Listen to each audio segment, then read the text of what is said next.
හොඳයි.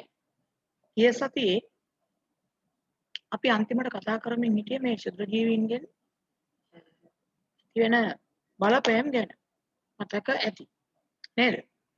ඒතර මේ බලපෑම් ගත්තාම හොඳ ඒවාත් තියෙනවා කිව්වා, නරක ඒවාත් තියෙනවා කිව්වා.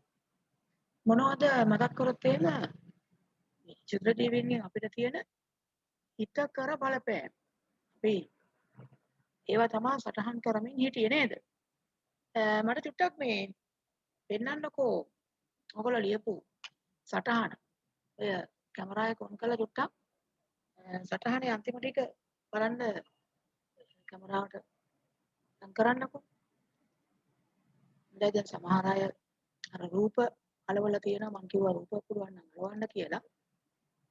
ක්ෂුද්‍ර ජීවීන්ගේ හොඳයි. චතුකි, සනුක, දරණි, යනිරු හොඳයි. රූපත් අලවලා තියෙනවා හොඳයි. නිදස් හොඳයි. දරණි හොඳයි. යනිරු හොඳයි.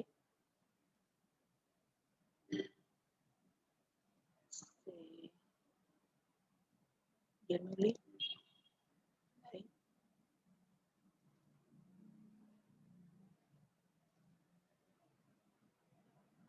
අනුදි මනුද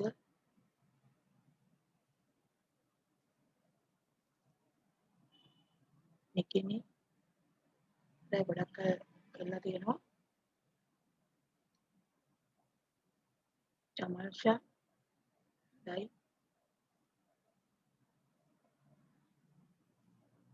හොඳයි ගොඩක් අය මේ සටහන හොඳට ලියලා ඒ වගේම රූපත් අලවලා තියෙන බව පේනවා. හොඳයි. එහෙමනම් අපි දැන් මෙතන ඉඳලා ඉස්සරහට ඉතුරු ටික කතා කරමු. අපි දැන් ඔය කතා කරේ මේගොල්ලන්ගෙන් තියෙන මේ ප්‍රයෝජනවත් බලපෑම්. අපිට ප්‍රයෝජනවත් වෙන්නේ කොහොමද කියන එක තමයි අපි කතා කරේ. නේද? හැබැයි මේගොල්ලන්ගෙන් ප්‍රයෝජන වගේම තව හානිකර අහිතකර බලපෑමුත් සිද්ධ වෙනවා. මොනවද මේගොල්ලන්ගෙන් සිද්ධ වෙන මේ හානිකර බලපෑම් නැත්නම් අහිතකර බලපෑම්? බලමු අපි එතනින් එහාට ඉතුරු ටික කතා කරන්න අද. ඔයගොල්ලන්ගේ වසාන්ට ලියලා තියෙන ඔය හිතකර බලපෑම් කියන එක නේද? පොඩ්ඩක් මතක් කරගෙන මයන් අපි ක්ෂුද්‍ර ජීවීන් සම්බන්ධයෙන් කතා කරද්දී මතක ඇති කිව්වා ක්ෂුද්‍ර ජීවීන් එක සෛලයකින් හෝ සෛල කීපයකින් ගොඩනැගිලා තියෙන පියවි ඇසට පැහැදිලිව නොපෙනෙන අය කියලා. ක්ෂුද්‍ර ජීවී කාණ්ඩ කීපයක් ගැන කතා කරා මතකද?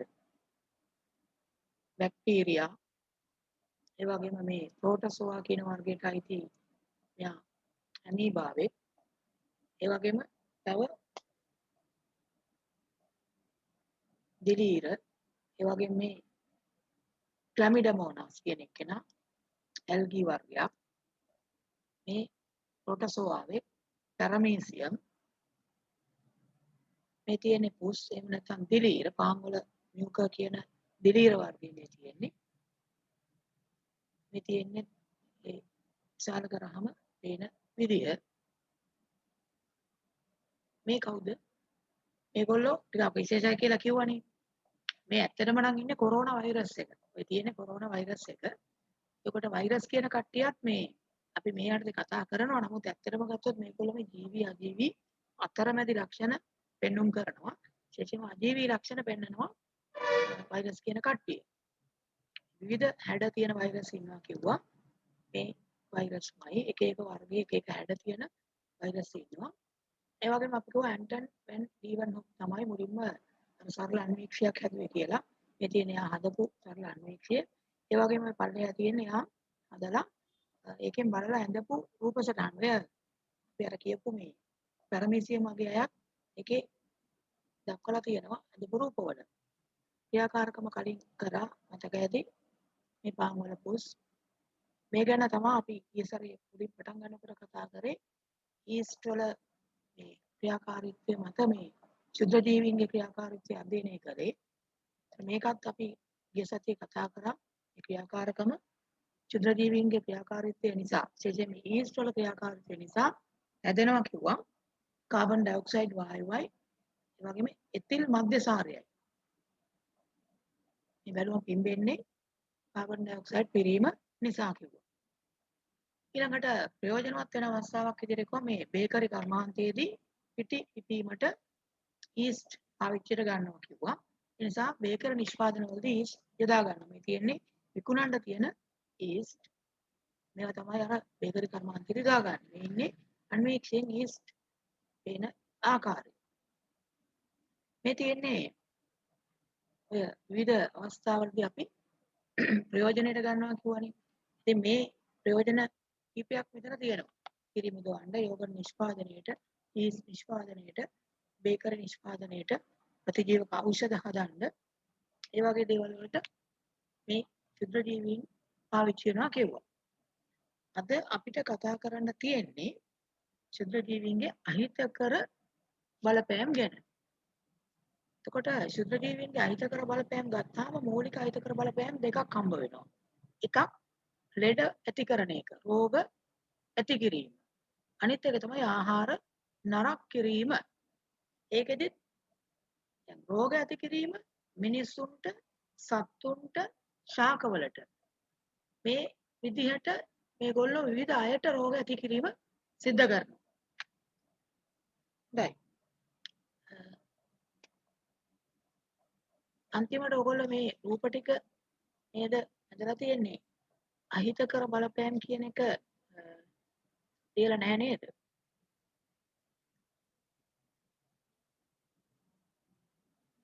අපි වෙනම ලියමු. ශුද්ධ ජීවීන්ගේ අහිතකර බලපෑම් කියලා කලින් මාතෘකාව නිකන් මෙතන ඉවෙ නැහැ නේද ප්‍රයෝජන වලින් පස්සේ. මට චූට්ටක් කියන්න බලන්න මේ කියලා නැහැ නේද? අයිතියක් වුණ කල්ලා කෙනෙක් කියන්නකෝ. ලිව්වා සර්. ශුද්ධ ජීවීන්ගේ අහිතකර බලපෑම් කියලා. ලියාගෙන එන්න කිව්වා බලපෑම් මොනවද කියලා ලිව්වා. කියලා හෝම්වර්ක් වලට දුන්නා. ගෙදර ටික නේද දුන්නා ලියලා ලිව්වා සර්.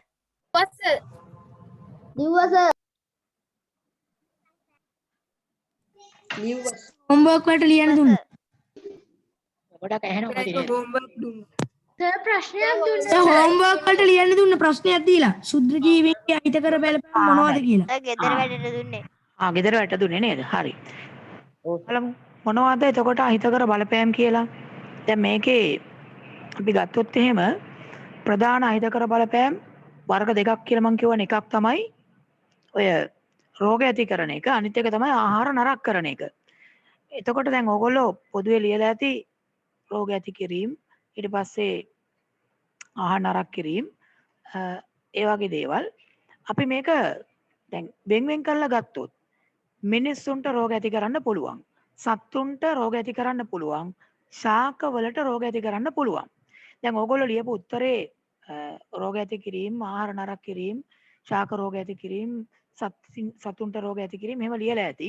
හරි. ඒකට පස්සේ අපි මේක ටිකක් මේ විස්තරාත්මකව මේ සටහන් කරගමු. ඔතන තරුවක් දාලා ඡේදයක් වගේ ලියමු. ශුද්‍ර ජීවීන්ගෙන්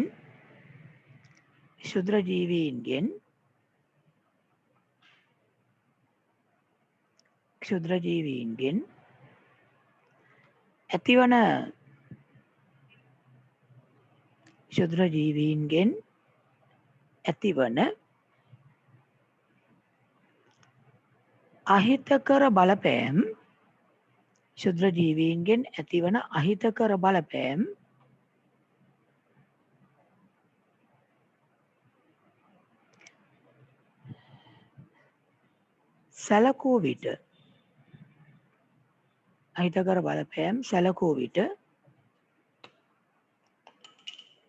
අහිතකර බලපෑම් සැලකූ විට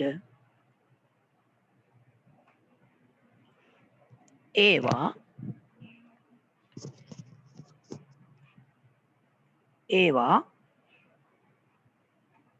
පහත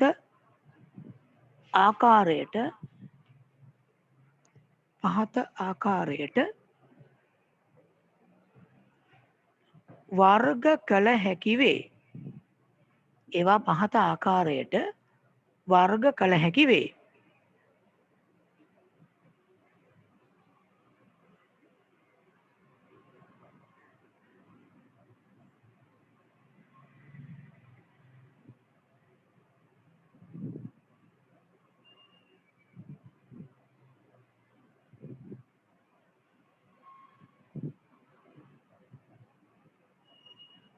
මේ විදිහට අපිට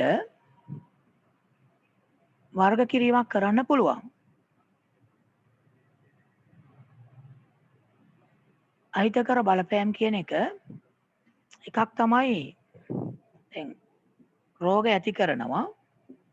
ඒකෙදි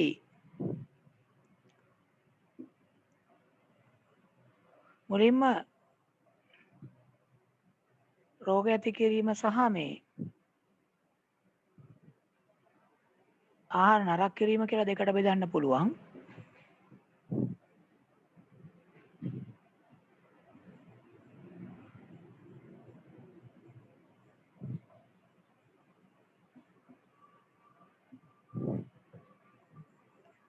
ආහාර නරක කිරීම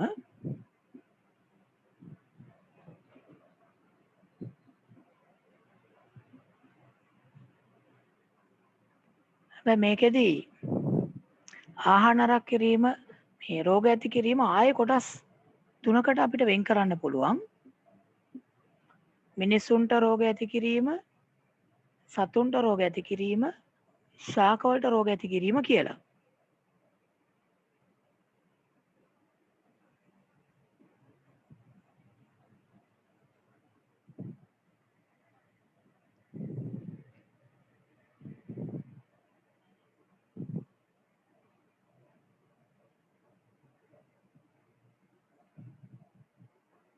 මේ සටහන උතන අදිමුකෝ.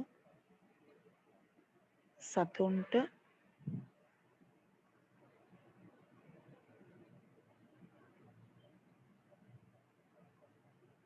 රෝග ඇති කිරීම, ඒ වගේම ශාකවලට රෝග ඇති කිරීම.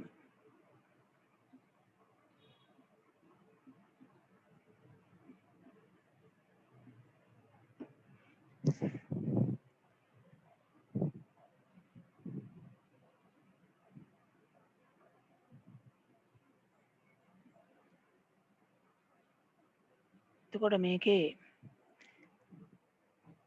මේ විදිහට වර්ග කිරීමක් ලියන්නකෝ ඉස්සෙල්ලා.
හොඳයි ඒ ටික සටහන් කරගත්ත නේද දැන්? මේක පොඩ්ඩක් අපිට විස්තරාත්මකව කතා කරන්න තියෙනවා තා චුට්ටක්. දැන් මිනිස්සුන්ට රෝග ඇති කිරීම කියන එක ගත්තාම මිනිස්සු කියන්නේ අපිනේ. එතකොට මේ රෝග ඇති කිරීමේදී අපිට රෝග ඇති කරනවා අර ශුද්‍රජීවී කාණ්ඩ කීපයක්. බැක්ටීරියාව රෝග ඇති කරන්න පුළුවන්. ප්‍රෝටසෝවාව රෝග ඇති කරන්න පුළුවන්. දිලීර වලින් රෝග ඇති වෙන්න පුළුවන්. අර වෛරස් වලිනුත් රෝග ඇති කරනවා. දැන් අපි මේ දැන් සෑහෙන කාලෙක ඉඳන් අපි විතර නෙමෙයි මුළු ලෝකෙම සම්පූර්ණයෙන් උඩු යටිකුරු වෙලා තියෙන්නේ මේ වෛරස් රෝගයක් හින්දානේ. එතකොට ඇහැටවත් පේන්නේ නැති තරම් කුඩා විශේෂයෙන්ම සංයුක්ත අන්වීක්ෂයකින්වත් පේන්නේ නැති ඉලෙක්ට්‍රෝන අන්වීක්ෂයකින් විතරක් පේන මෙච්චර පුංචි එකෙක් මොනතරම් ලෝකෙ වෙනස් කරලා තියෙනවද? වෛරස් වල බලපෑම ඔයගොල්ලෝ දැන් අත්විඳින්මින් ඉන්නේ. ඉතින් එතකොට මේ වෛරස් වලින් ඇති වෙන රෝග තියෙනවා මිනිස්සුන්ට. අතීතයේ ඉඳලා තිබිච්ච ඔයගොල්ලෝ දන්න රෝග කීපයක් තියෙනවනේ. වෛරස් රෝග මොනවද? මේ වෛරස් මගින් ඇති වෙන රෝග ගත්තොත් ඔයගොල්ලෝ දන්නේවා තියෙනවා. නිතරම හැදෙන සෙම්ප්‍රතිශ්‍යාව වෛරස් රෝගයක්. ඊළඟට පහුගිය කාලේ සෑහෙන බලපෑමක් කරානේ ඔය ඩෙන්ගු වෛරස් රෝගයක්. ඒඩ්ස් වෛරස් රෝගයක්. අද වෙනකොට මේ කොරෝනා කියන රෝග තත්ත්වයක් වෛරස් රෝගයක්. ඊට කලින් ඔය ඉස්සර කාලේ අර දෙයියන්ගේ ලෙඩ කියලා හඳුන්වපු රෝග. එහෙම ඒවා අහලා තියෙනව නේද? දෙයියන්ගේ ලෙඩ කියලා જાතියක්. කම්මුල් ගාය, සරම්ප, පැපොල මේවට දෙයියන්ගේ ලෙඩ කියලානේ මිනිස්සු ඉස්සර කිව්වේ. ඒතර මේවත් වෛරස් රෝග. ඉතින් මේවා ඔය වෛරස් රෝග යටතේ අපි වර්ග කරනවා. මුල් කාලේ දෙයියන්ගේ ලෙඩ කියලා නම් කරන්න හේතුවත් මං හිතන්නේ මං දවසක් කිව්වද්ද කොහෙද? මුල් කාලේ මේ රෝගකාරක වෛරස් අඳුරගෙන හිටියේ නෑනේ. ඇහැට පේන්නෙත් නෑ. එතකොට අන්වීක්ෂය මේ හොයාගෙන තිබ්බෙත් නෑ. ඊට පස්සේ සංයුක්ත අන්වීක්ෂයෙන් පේන්නෙත් නෑ. ඉලෙක්ට්‍රෝන අන්වීක්ෂය හොයාගත්තට පස්සේ නිපදවුවට පස්සේ තමයි වෛරස් කියන කාණ්ඩය අඳුරගන්නේ. එතෙක් මෙහෙම જાතියක් ඉන්නවා කියලා දැනන් හිටියේ නෑ. ඉතින් එතකොට මිනිස්සුන්ට මේ එකපාරටම යම් යම් රෝග වැළඳෙනවා. ඊට පස්සේ ටික දවසක් ගිහලා ඉබේම හොඳ වෙනවා. ඒ නිසා මිනිස්සු ඉස්සර ඉඳන්ම අතීතේ ඉඳන්ම ඒක අදටත් එහෙම තමයි.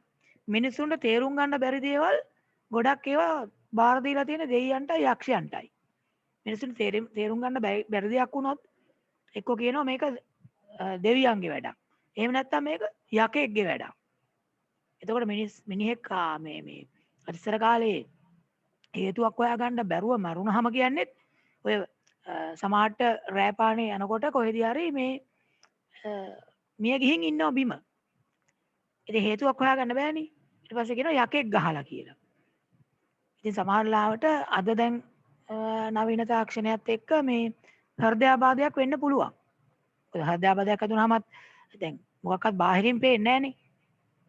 මැරලා වැටලා ඉන්නවා. දැන් අද තමයි ඊට පස්සේ මරණ පරීක්ෂණ වලින් හොයාගන්නේ මෙයාගේ හෘදේ මෙහෙම අවහිර වීමක් වෙලා නැත්නම් රුධිර නාලයක් අවහිර වෙලා ඒකෙන් තමයි මිය ගියේ කියලා. ඉස්සර කාලේ දැන් ඉච්චර දේවල් කරේ නෑනේ. ඒතර බාහිරින් අඳුර ගන්න ලක්ෂණෙකුත් නෑ. මිනිස්සයා මැරලා ඉන්නවා. ඉතින් එතකොට යකෙක් ගාලා මරනවා කියලා තමයි කිව්වේ. ඉතින් ඒ විදිහටම තමයි මේ ඔය සරම්ප පැපොල වගේ මේ කම්මුල් ගාය වගේ රෝගත් ඉබේම ඇති වෙනවා. ඊට පස්සේ ඒවා බේත් ගත්තත් නැතත් යම් දින ගානකට පස්සේ හොඳ වෙනවා. ඒක තමයි ඒකේ ස්වභාවය. මොකද වෛරස් රෝගවලට මේ එහෙම බෙහෙත් නිශ්චිතව නැහැ. වෛරස් අර ජීවි අජීවි අතරමැදි ලක්ෂණ පෙන්වන කාණ්ඩයක්. ඒවා වෙනස් වෙන්න පුළුවන්. ඒ නිසා මේ නිශ්චිතව බෙහෙත් හදන්න අමාරුයි. ඉතින් ඒක තමයි අදටත් ඔය ඒඩ්ස් වලට බෙහෙතක් නැහැ. හෙම්බිරිස්සාවට සෙම්ප්‍රතිශ්‍යාවටත් බෙහෙත් නැහැ. ඒ වෛරස් රෝග එකකටවත් හරියම බෙහෙතක් නැහැ. එතකොට ඒකට හේතුව මේගොල්ලොන්ගේ අර තියෙන ස්වභාවය සහ වෙනස් වෙන ස්වභාවය. ඒගොල්ලන්ට වෙනස් වෙන්න පුළුවන්කමක් තියෙනවා. කොහොම වුණත් අපේ ඇඟෙන් ඒකට එරෙහිව ප්‍රතිශක්තියක් ඇවිල්ලා තමයි ඒ රෝගේ මර්ධනය කරගන්නේ. එතකොට අර පැපොල, සරම්ප, කම්මුල්ගාය ඒ වගේ රෝග යම් දින ගානකට පස්සේ ඉබේම හොඳ වෙන්නේ අපේ ශරීරයෙන් ඒ රෝගකාරකයට එරෙහිව මේ ප්‍රතිශක්තියක් ගොඩනගා ගන්නවා, ඔරොත්තු දීමේ හැකියාවක් ගොඩනගා ගන්නවා. එතකොට රෝගේ නැති වෙලා යනවා. එතකොට දැන් මේ ඕගොල්ලෝ අහලා තියෙනව නේද මේ සාමාන්‍යයෙන් මේ කම්බුල්ගාය, සරම්ප, පැපොල වගේ ඒවා හැදුනහම මේ ඒ කාලෙත් අර සති 3ක් විතර ගියාට පස්සේ තමයි නාන්නේ. එතකන් ගේ ඇතුළට වෙලා ඉන්නේ.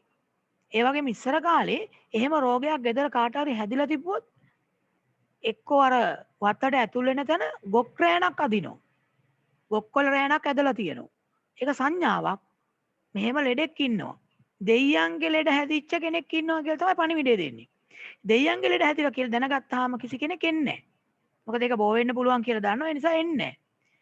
එතකොටත් මේ සති 3ක විතර කාලයක් තමයි ගෙදරගේ ඇතුළට වෙලා ඉන්නේ. දැන් නිකන් කල්පනා කරලා බැලුවොත් අදත් මේ නිරෝධායනය කරනවා කියලා කරන්නේත් ඒකම නේද කියලා. එතකොටත් දින 21ක්. දැනුත් දින 21ක් තමයි තියන්නේ. එතකොට මේ වෛරස් රෝගයක්. දැන් ඉස්සර කාලේ මේක හැදුනා නම් ඉස්සර කියන්නේ මේ දරුණු දෙයියන්ගේ ලෙඩක් හැදිලා. කියලා තමයි කියන්නේ මේ ඉස්සර කාලේ මේ කොරෝනා රෝග තත්ත්වය ආවා නම්. හැබැයි එහෙම වුණා නම් මෙච්චර පැතිරෙන එකක් නැහැ. මොකද දෙයියන්ගේ ලෙඩක් නිසා තියෙන බය හින්දා මිනිස්සු මේ ලෙඩේ හැදුනහම එහෙම යන්නේ නැහැ. gedara අය එහෙම යන්නෙත් නැහැ. ගෙදෙට්ට වෙන අය එන්නෙත් නැහැ. අවාසනාවට දැන් නවීන තාක්ෂණය යටතේ දෙයියන්ගේ ලෙඩ කියන එක පැත්තකට ගිහිල්ලා දැන් මේක වෛරස් රෝගයක් කියලා කිව්වා. එතකොට වෛරස් රෝගයක් වුණාට පස්සේ අර දෙයියන්ට තරම් වෛරස් වලට බය නැහැ. ඒකයි වෙලා තියෙන්නේ මේ. ඒ නිසා මොකද උනේ? ලෙඩේ හැදිච්ච අය එකක් ඒගොල්ලෝ දන්නේ නැහැ. ඒකත් අරගෙන එහෙම යනවා. ඊළඟට අනිත් අය එහෙම එකක් මේ පරිසරයේ අවට සමාජය ඇතුලේ තියෙන්න පුළුවන්. ඒ නිසා අපි යන්න හොඳ නැහැ කියලා පැත්තකට වෙලා ඉන්න ස්වභාවය මුල් කාලෙදී හරියට උනේ නැහැ. දැනටත් වෙන්නේ නැහැ හරියට. අමතක වෙනවා හරියට. ඉතින් ඒ නිසා තමයි මේක මේ සීඝ්‍රයෙන් පැතිරෙන්නේ. අර ඉස්සර වගේ නොදියුණු මට්ටමේ හිටියනම් සමහර විට මෙච්චර මේ ලෙඩේ ලෝකේ පුරා ව්‍යාප්ත වෙන එකක් නැති වෙයි. විශේෂයෙන්ම ලංකාවේ මේ තරම්වත් ව්‍යාප්ත වෙන එකක් නැති වෙයි. කොහොම වුණත් මේ දෙයියන්ගේ ලෙඩ කියලා හඳුන්වපු ඒවත් වෛරස් වලින් හැදිච්ච ඒවා අද මේ අපි මුණ දීලා ඉන්නේ පරණ විදියට කිව්වොත් දෙයියන්ගේ ලෙඩක් තමයි. ඒතර කොහොම හරි මේ වෛරස් කියන රෝග සාමාන්‍යයෙන් ඒවට නිශ්චිත බෙහෙත් නැහැ. ඒවා අපේ ඇඟේ ප්‍රතිශක්තිය නිසාම තමයි මර්ධනය කරගන්නේ. තියෙන ගැටලුව තමයි සාමාන්‍යයෙන් පැපොල සරම්ප වගේ රෝග හැදුනහම අපිට එන ප්‍රතිශක්තිය ඔරොත්තු දීමේ හැකියාව ගොඩක් කල් යනකම් තියෙනවා. ඒ නිසා නැවත වතාවක් වැළඳෙන්නේ නැහැ. නමුත් මේ කොරෝනා රෝග තත්ත්වයේ ඇති වෙලා තියෙන ගැටලුව තමයි වරක් රෝගේ හැදිච්ච අයටත් ආයෙත් හැදිලා තියෙනවා. එතකොට ලැබෙන ප්‍රතිශක්තිය වැඩි කල් තියෙන්නේ නැද්ද කියන ගැටලුව තියෙනවා. ඊට අමතරව ප්‍රභේද ගොඩක් තියෙනවා. දැන් හෙම්බිරිස්සාවත් ඒකනේ. හෙම්බිරිස්සාවත් වරින් වර අපට හැදෙනවනේ. මේ සුමානේ හැදිලා තව සති දෙකකින් ආයෙ හැදෙන්න පුළුවන්. එකක් තමයි ඒ හෙම්බිරිස්සා වෛරස් එකට ඇතිවන ප්‍රතිශක්තිය එච්චර කල් අපේ ඇඟේ තියෙන්නේ නැහැ. ඒ නිසා ආයෙත් ආයෙත් හැදෙනවා. ඊට අමතරව හෙම්බිරිස්සාව ඇති කරන වෛරස් ප්‍රභේද ගොඩක් තියෙනවා. ඉතින් එතකොට එක ප්‍රභේදයකට ප්‍රතිශක්තිය තිබුණාට වෙන වෛරස් එකක් ආවහම වෙන හෙම්බිරිස්සා වෛරස් එකක් ආපුවාම ආයෙ හෙම්බිරිස්සාව හැදෙනවා. ඒ වගේ තත්ත්වයක් තමයි දැන් මේ කොරෝනා එක සම්බන්ධනොත් තියෙන්නේ. හැබැයි මේකේ ප්‍රශ්නේ තියෙන්නේ ඊට වඩා ශීඝ්‍රයෙන් පැතිරෙනවා. අනිත් එක තමයි ලෙඩේ තියෙන කෙනාට සමහර විට රෝග ලක්ෂණ මතුවෙන්නේ නැහැ. ඒතර එයා දන්නෙත් නැහැ. මතු වෙන්නේ දවස් ගාණක් ගිහිල්ලා. ඒ අතරතුර එයාගේ වෙන අයට යන්න පුළුවන්. ඉතින් මේවත් එක්ක තමයි පැතිරීම තවත් වැඩි වෙලා තියෙන්නේ. හොඳයි කොහොම වුණත් මේ අපි කතා කරන එකත් එක්ක සම්බන්ධයක් තියෙනවා. අපි මේ අත්විඳින්මින් ඉන්න තත්වයක් ශුද්‍ර ජීවීන්ගෙන් ඇතිවෙච්ච අහිතකර බලපෑමක් තමයි වෙන විදිහකට ගත්තොත් මේ දැන් අපි අත්විඳින්මින් ඉන්නේ. උතන වෙනම අනුමාතෘකාවක් විදිහට ලියමු ශුද්‍ර ජීවීන් නිසා මිනිසාට වැළඳෙන බෝවන රෝග කියලා. අනුමාතෘකාවක් විදිහට ලියනකො තරුවක් දාලා ලිව්වත් කමක් නැහැ. ශුද්‍ර ජීවීන් නිසා මිනිසාට වැළඳෙන බෝවන රෝග. ශුද්‍ර ජීවීන් නිසා මිනිසාට වැළඳෙන බෝවෙන රෝග.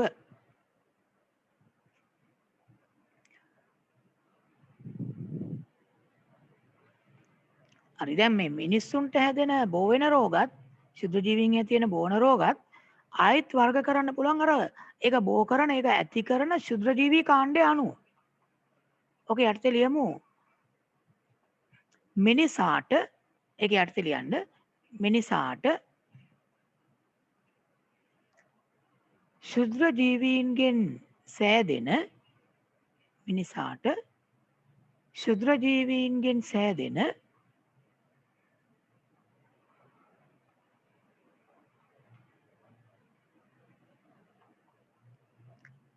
බෝවෙන රෝග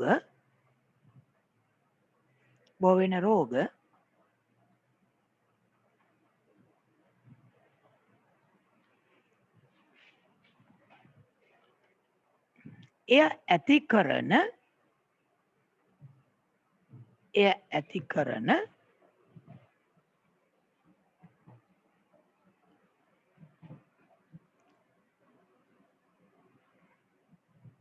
රෝගකාරක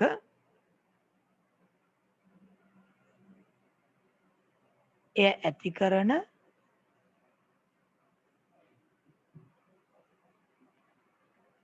රෝගකාරක ශුද්‍ර ජීවී කාණ්ඩය අනුව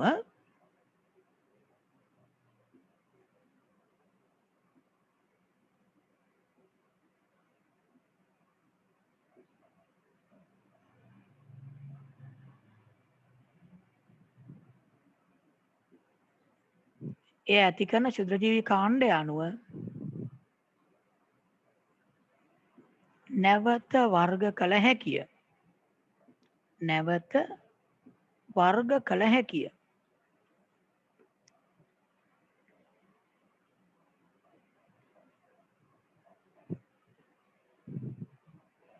එතකොට මේ ශුද්‍ර ජීවීන්ගෙන් ඇතිවෙන රෝග ආපහු ඒ රෝගය ඇති කරන ශුද්‍ර ජීවී කාණ්ඩය අනුව වර්ග කිරීමක් කරන්න පුළුවන්.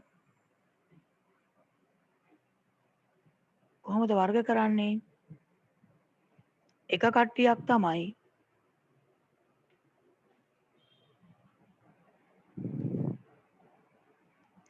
වෛරස් මගින් ඇති වෙන්න පුළුවන්. ඒතර වෛරස් රෝග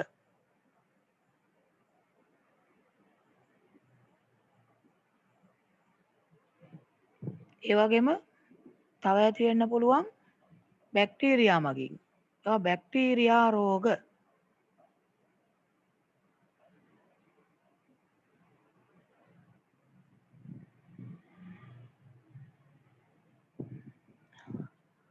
ඒ වගේම ප්‍රෝටසෝවාවන්ගෙන් ඇති වෙන රෝග තියෙනවා.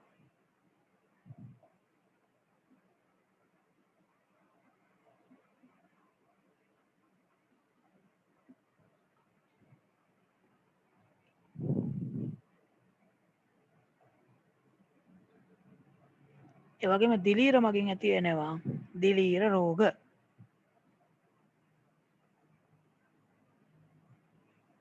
මේ විදිහට වර්ග 4කට වෙන් කරගන්න පුළුවන් අපි දන්න ශුද්‍ර ජීවී කාණ්ඩ අනුව මිනිස්සුන්ට හැදෙන ශුද්‍ර ජීවී රෝග. දැන් ශුද්‍ර ජීවීන්ගෙන් ඇති වෙන රෝග. වෛරස් රෝග, බැක්ටීරියා රෝග, ප්‍රෝටසෝවා රෝග, දිලීර රෝග. හැබැයි දැන් මේකේ තව ටිකක් ලියන්න තියෙනවා පහලට. දැන් ඒක ඔයගොල්ලන්ට එතනම ලියන්න පුළුවන් නම් එතනම ලියමු මම ලියන විදිහටම. එහෙම නැත්නම් වෙනම කොටු 4ක හරි ලියමු මේ මොනවද මේ වෛරස් මගින් ඇති වෙන රෝග? වෛරස් රෝග මොනවද? මම දැන් කීපයක් කිව්වා. නේද? මේ වෛරස් රෝග මිනිස්සුන්ට ඇති වෙන වෛරස් රෝග කීපයක් මම දැන් කලින් කිව්වා. මොනවද වෛරස් රෝග? ඩෙන්ගු, සෙම්ප්‍රතිශ්‍යාව,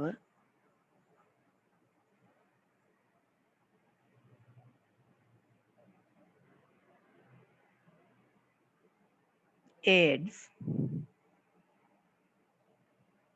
දැන් අලුතෙන් ආපු කොරෝනා,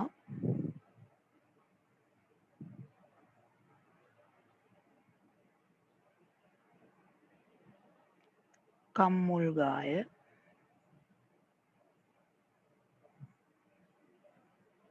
පැපොල,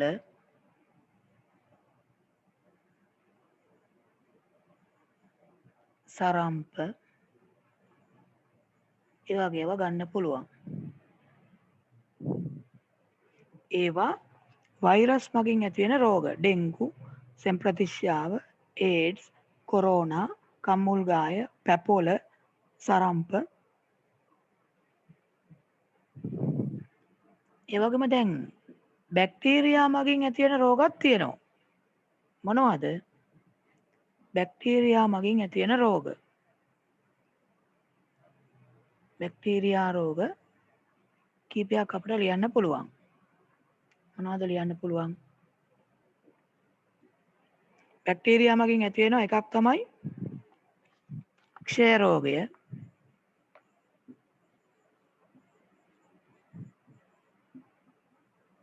ඒ වගේම පිට ගැස්ම,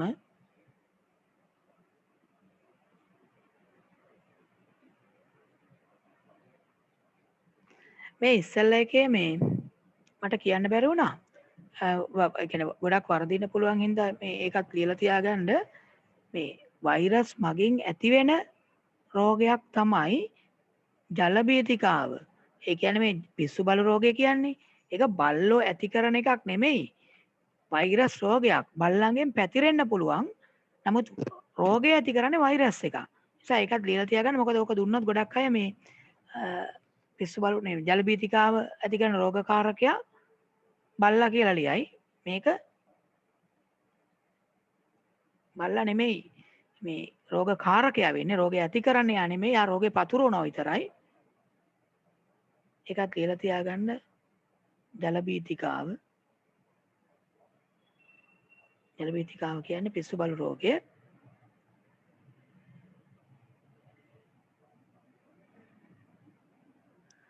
දැන් බැක්ටීරියා රෝගනේ අපි ලියමින් හිටියේ. ක්ෂය රෝගය, පිට ගැස්ම, ඒ වගේම නියුමෝනියාව,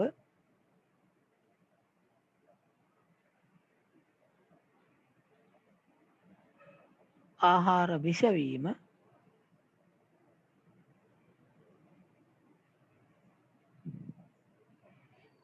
ඊළඟට ඔය ලාදුරු,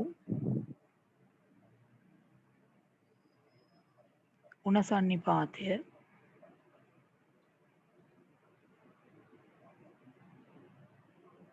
මෙන්න මේ වගේ ඒවා බැක්ටීරියා මගින් ඇතිවෙන රෝග.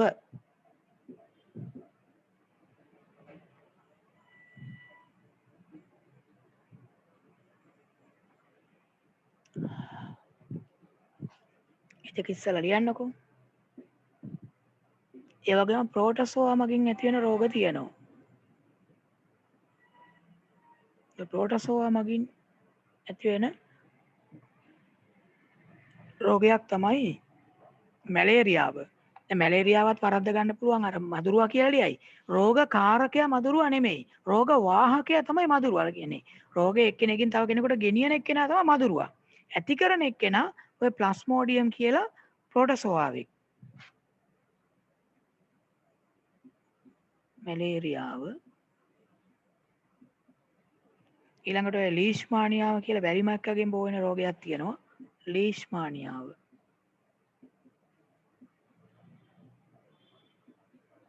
ලීෂ්මානියාව. ඇමීබා අතිසාරය.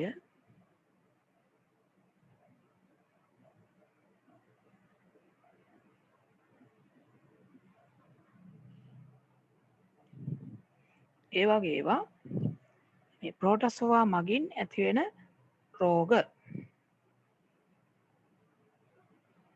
ඊළඟට දිලීර මගින් ඇතිවෙන රෝග තියෙනවා. විශේෂයෙන්ම අපිට ඔය ඇතිවෙන දද කියලා ඇතිවෙන ඒවා. ඊළඟට අලුහම් කියන්නේ දිලීරයක් මගින් ඇති වෙන්නේ. අලුහම්, දද, කුෂ්ඨ ඒ වගේ ඒවා ඇති වෙනවා.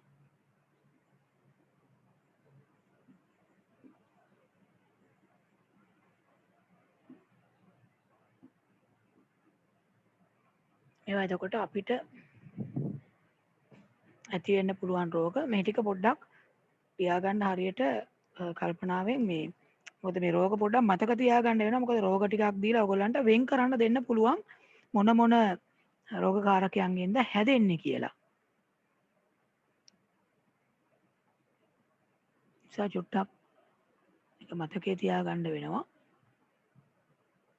කාගෙන්ද හැදෙන්නේ කියන එක. වෛරස් රෝග මොනවද බැක්ටීරියා රෝග මොනවද කියන එක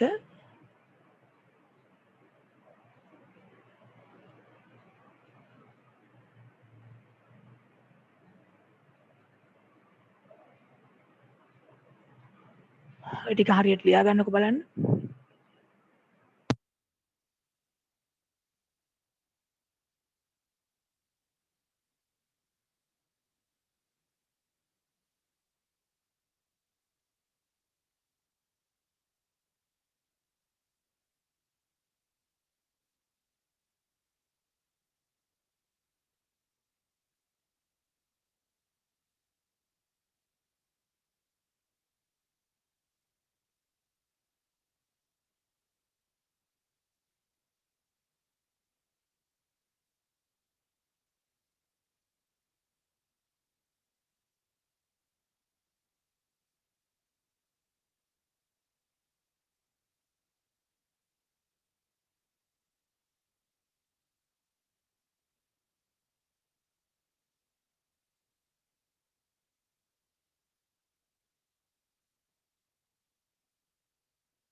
හොඳයි දැන් ඉවර නම් අර අත්සලකුණ ඔබන්න ඉවරයි සමහර අය මං හිතන්නේ දැන් ඉවර කරලා තියෙනවා.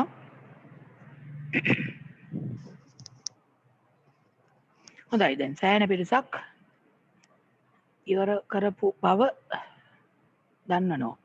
හරි. දැන් මේ ටික ලිව්වා වගේ නෙමෙයි මේ ටික මතක තියාගන්න වෙනවා.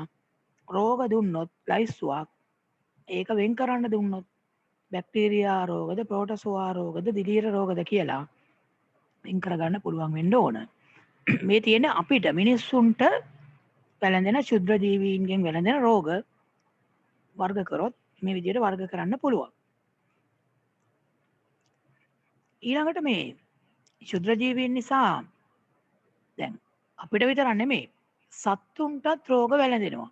ඒතර එක එක සත්තුන්ට වැළඳෙන යම් යම් රෝග තියෙනවා.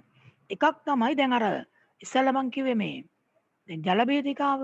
ජල බීතිකාව අපිටත් හැදෙනවා පල්ලන්ටත් හැදෙනවා. මේ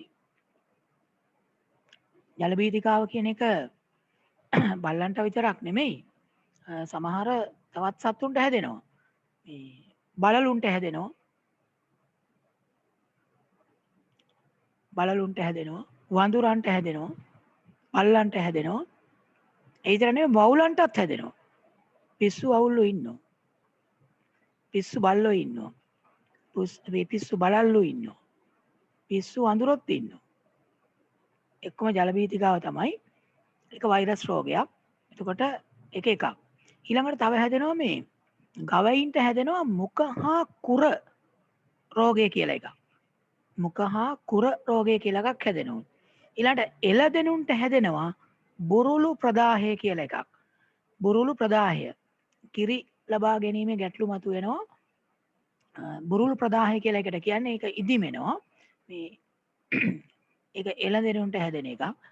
ගවයින්ට හැදෙනවා කුර සහ මුඛ රෝගයක්. ඒ වගේම ජල බීතිකාව හැදෙන්න පුළුවන් මහර කිව්වාගේ සත්තු කීප දෙනෙකුට. දැන් ඔය කුරුළු උණ කියලා හැදෙන හේකුත් තියෙනවනේ. දැන් ඔය කුකුලන්ට එහෙම. ඒවත් එතකොට ශුද්‍ර ජීවීන් මගින් ඇති වෙන රෝග. අලුතින් වෙනම රූලක ලියමු තරුවක් දාලා වෙනම රූලක ලියමු ශුද්‍ර ජීවීන් නිසා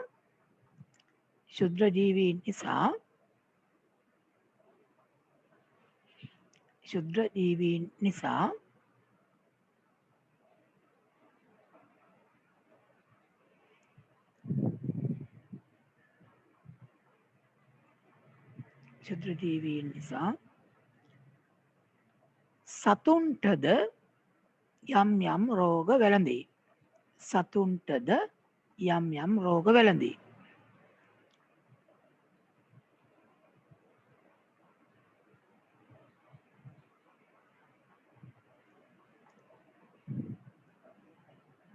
සතුන්ටද යම් යම් රෝග වැළඳේ. එතන ඊට පස්සේ ලියමු උදාහරණ කියලා. පහලින් ඊළඟ රූල ලියමු උදාහරණ.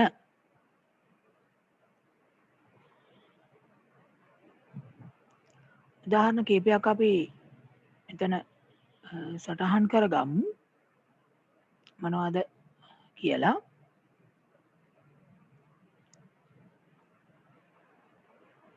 උතර මම ඔය කිව්වාගේ එකක් තමයි අර බල්ලන්ට පළලුන්ට හැදෙන ජල බීතිකාව.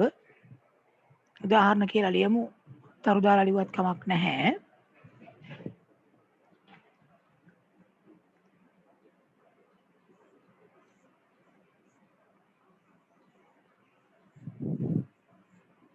බල්ලන්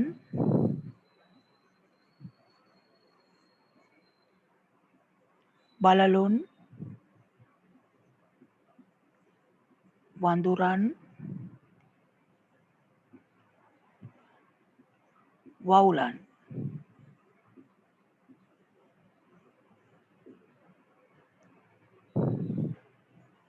වැනි සතුන්ට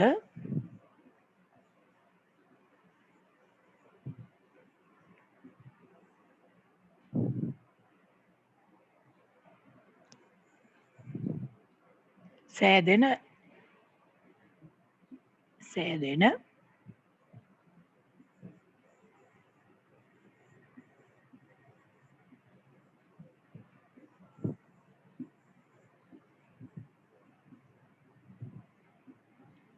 ජල බීතිකා රෝගය.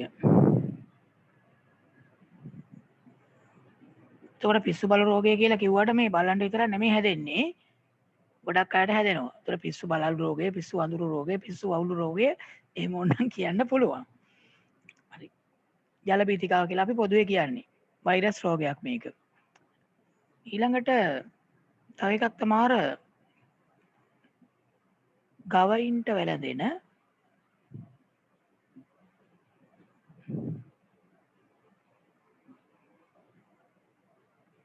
කුර හා මුඛ රෝගය.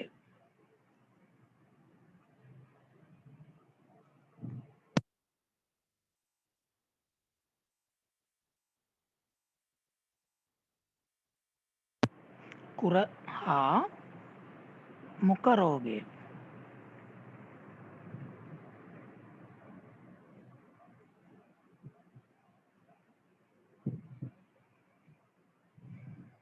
ඊළඟට කුකුලන්ට සෑදෙන කුරුළු උණ.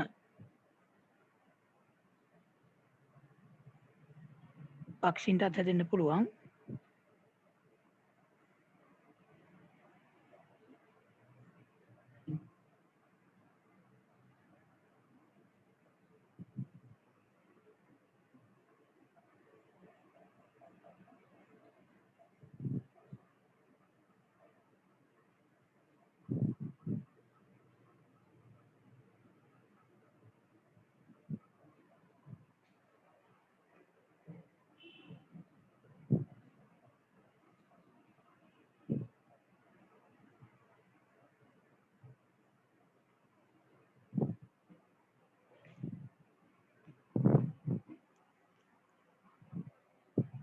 ඒ වගේම එළ දෙනුන්ට වැළඳෙන බුරුළු ප්‍රදාහය.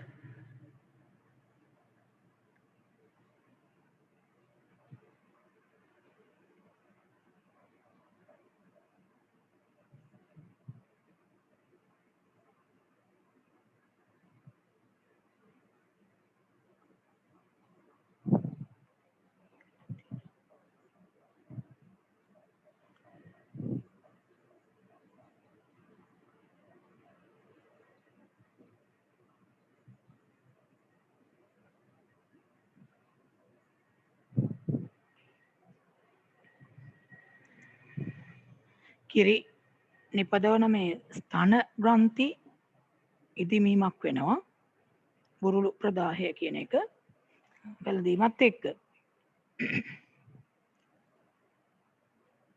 මේවා එතකොට මේ සත්තුන්ට හැදෙන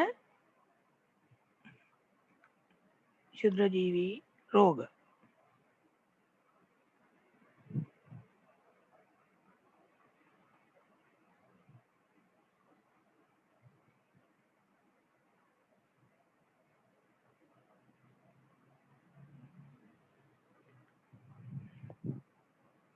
මේ ටික ලියන්න පුළුවන්. එතකොට රෝග කීපයක් තියෙන්නේ ටික මතක තියාගන්න. ජල බීතිකාව, ගවයින්ට හැදෙන මුඛ සහ කුර රෝගය, බුරුළු ප්‍රදාහය, කුරුළු උණ කුකුලන්ට හැදෙන්න පුළුවන්.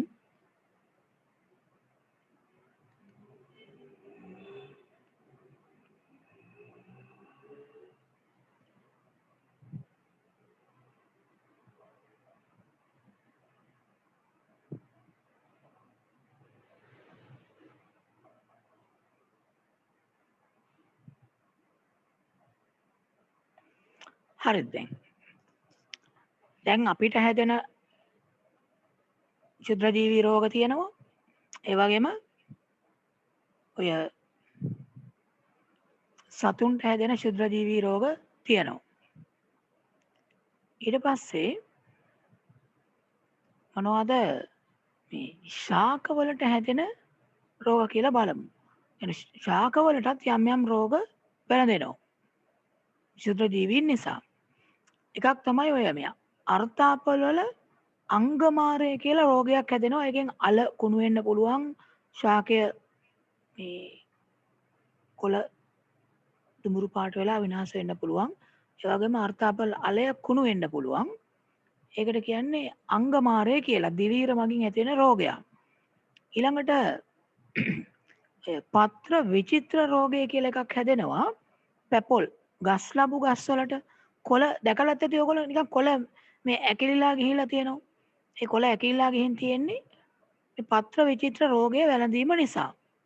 ඒකත් මේ ක්ෂුද්‍රජීවී ආසාදනයක්.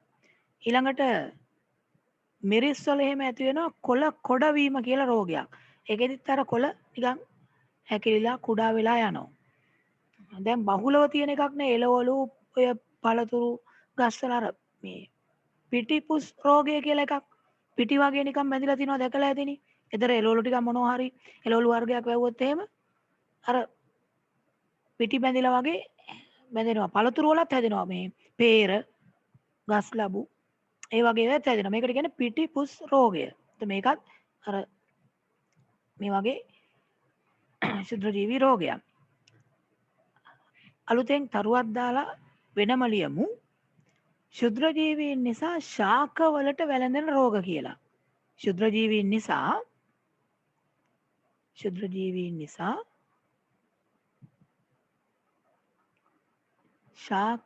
වැළඳෙන රෝග.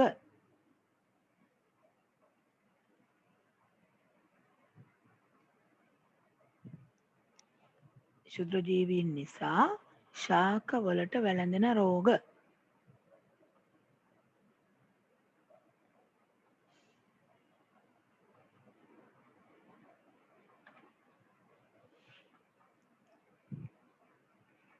ක්ෂුද්‍රජීවීන් නිසා ශාකවලට වැළඳෙන රෝග.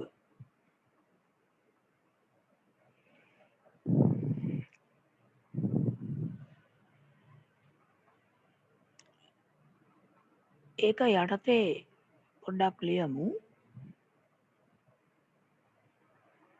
මෙන්නම ලියමු.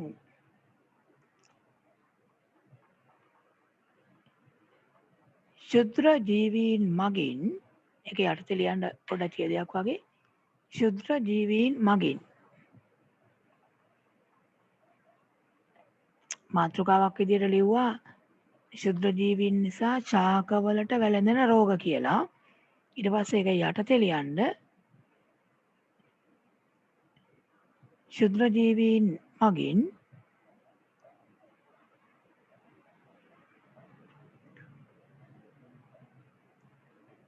විවිධ ශාක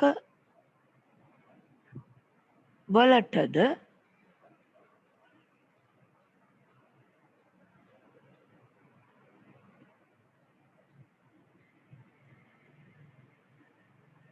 යම් යම්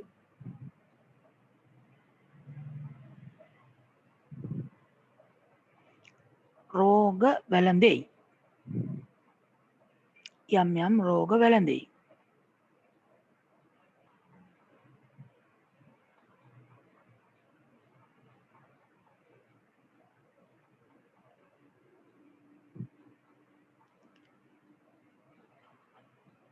ඊළඟට පල්ලෙහා රෝලෙන් තරුවක් දාලා ලියමු. වෙන පාටකින් ලියමු තරුවක් දාලා. ඒතර එහෙම වැළඳෙන එක රෝගයක් තමයි මේ අර්ථාපල් වලට හැදෙන අංගමාරය කියන රෝගය. ඕක අර්ථාපල් අලයටත් බලපානවා. අල කුණු වෙනවා. ගහටත් හානි වෙන්න පුළුවන්. තරුවක් දාලා ලියමු වෙන පාටකින් අර්ථාපල්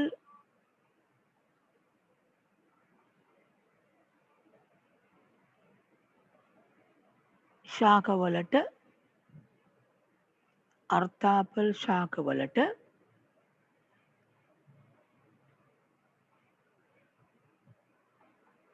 වැළඳෙන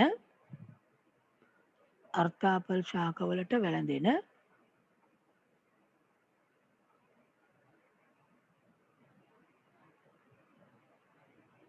අංගමාරය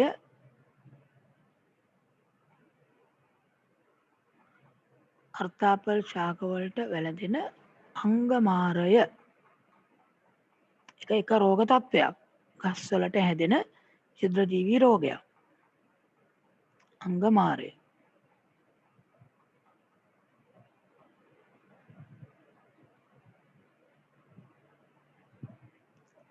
ඊළඟ රූලේ තරුවක් දාලා ලියමු. ඊළඟ රූලේ තරුවක් දාලා ලියමු.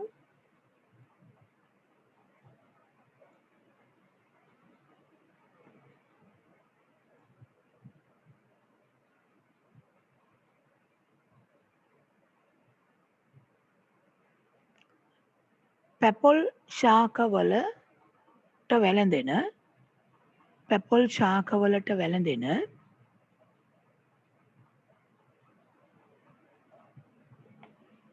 පැපොල් ශාකවලට වැළඳෙන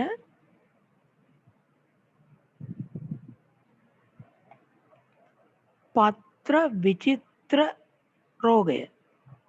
පැපොල් ශාකවලට වැළඳෙන පත්‍ර විචිත්‍ර රෝගය.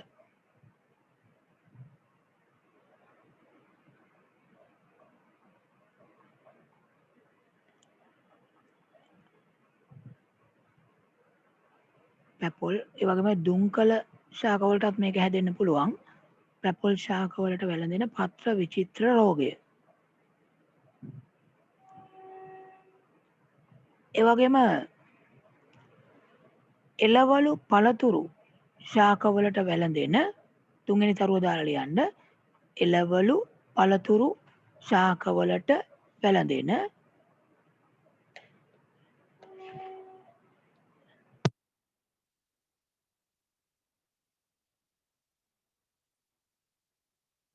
එළවලු පළතුරු ශාකවලට වැළඳෙන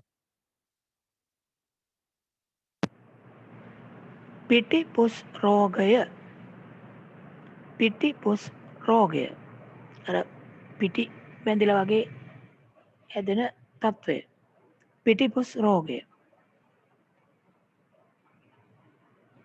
ඒවා විවිධ ශාක වලට හැදෙන්න පුළුවන්. ඔතන මේ වරාණක් ඇතුලේ හරි පොඩි ඉරි කෑල්ලක් ගහලා හරි ලියන්න මොනවටද හැදෙන්නේ කියලා. ඔය බණ්ඩක්කා, මිරිස්, බෝංචි, ගස්ලබු, peer මේ වගේ ගොඩක් ඒවට හැදෙනවා. බණ්ඩක්කා, බෝංචි, මිරිස්, ගස්ලබු, peer කීපයක් එතන ලියන්න.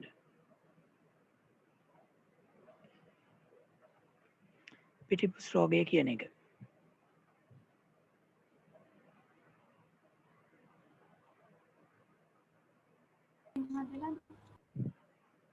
බණ්ඩක්කා, මිරිස්, බෝංචි, peer, ගස්ලබු ඒ වගේ වට හැදෙන්න පුළුවන්. ඊළඟට තවත් රෝගයක් තමයි මිරිස් වලට හැදෙනවා අර කොළ හැකිලිලා යනවා කොළ කොඩවීම කියලා කියන්නේ. ඊළඟ තරුව දාලා ලියමු. මිරිස් වලට ශාක වලට සෑදෙන මිරිස් ශාක වලට සෑදෙන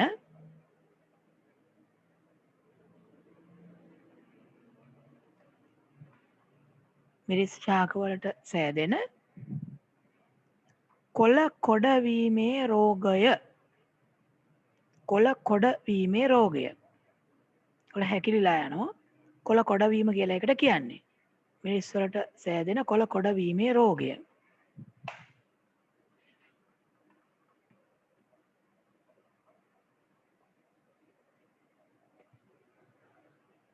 මිරිස් වලට සෑදෙන කොළ කොඩවීමේ රෝගය.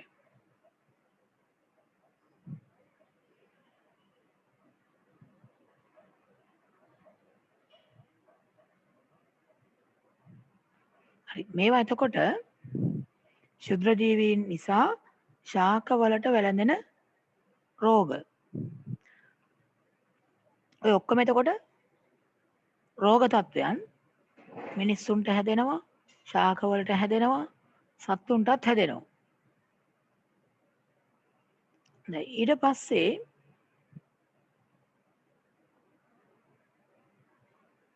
වෙනම එතන ලියමු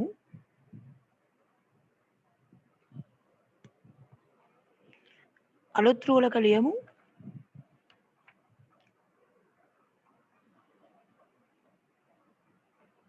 වෙනම තරුවක් දාලා අලුත් රූලක ලියමු.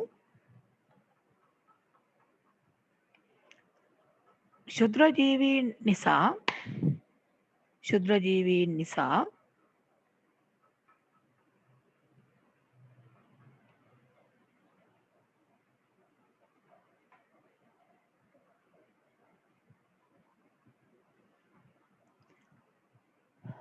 ඇතිවන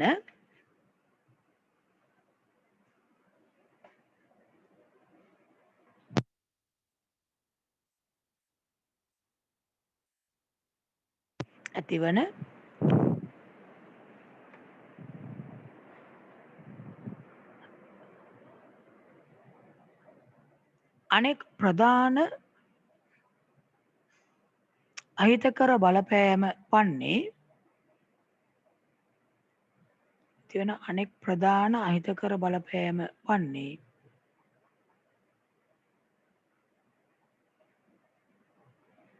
ආහාර නරක් කිරීමයි. ආහාර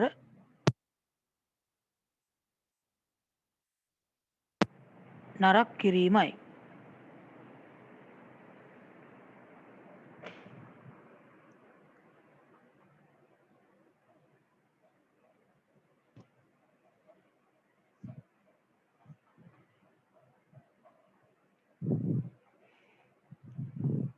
උදාහරණ ඊළඟ රූල ලියමු. උදාහරණ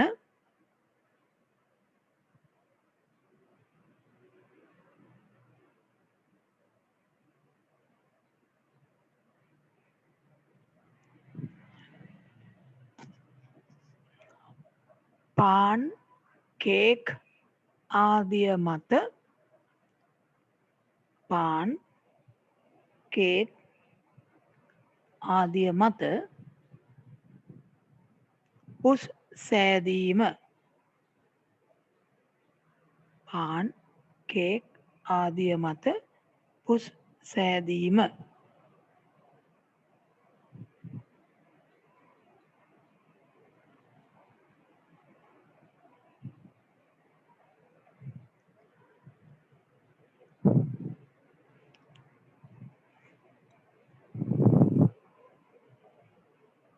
ඊළඟට ඔය කිරි කැටි ගැසීම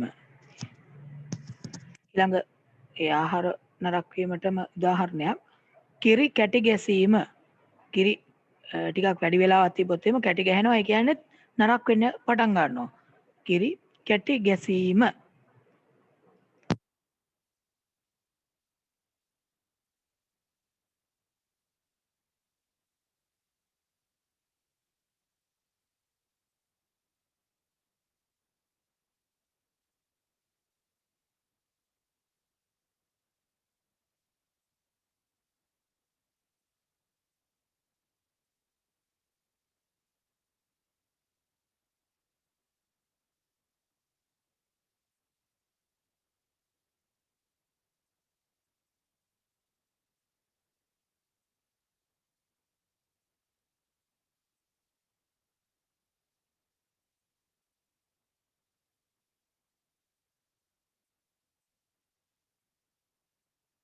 හොඳයි ඊළඟට ඔය මස්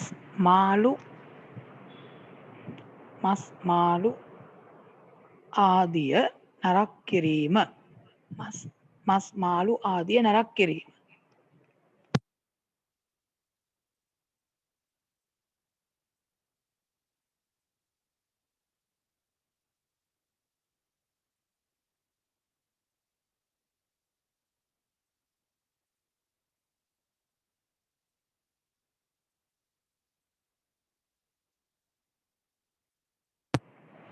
මේවා එතකොට මේ ආහාර නරක් කිරීම යටතේ ගන්න පුළුවන් මේ වගේ විවිධ ආහාර නරක් කරන්න පුළුවන්